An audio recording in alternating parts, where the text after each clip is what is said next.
To'rtinchi mashqimizning davomi, ya'ni 15 va 16 savollarni ko'rib chiqamiz.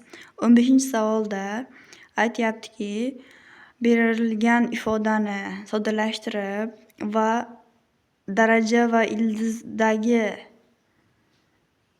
sonlarni m va n ko'rinishida yozib, m taqsim n nimaga tengligini topishimiz kerak. Birinchi hisoblab chiqamiz soddalashtirib.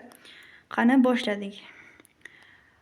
4-ildizda x ning kubi ko'paygan, 12-ildizda x ning 5-si teng x ning 3/4. Darajaga ko'tarib olamiz. X ning 5/12si. Bir-biriga ko'paytirilganda darajalarimiz qo'shiladi. Mana qo'shib olsak, 3/4 plus 5/12.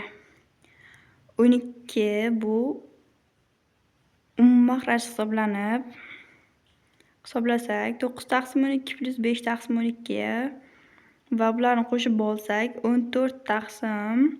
Buni qisqartirsak 2 ga 7/6 bo'ladi va 6-ildizda x ning 7-si m teng 6, n teng 7 va m taqsim n ko'rinishida degan, shuning uchun javobimiz 6/7 bo'ladi. Javobimiz 6/7.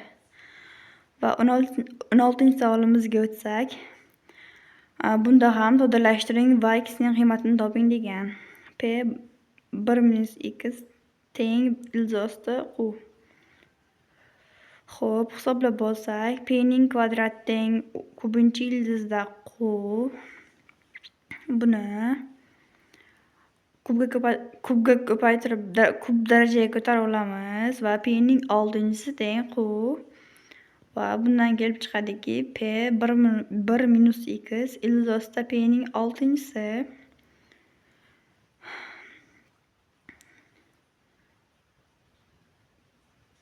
kvadrat bor deb o'ylaymiz-ku, o'shaning uchun bundan ildiz chiqaramiz.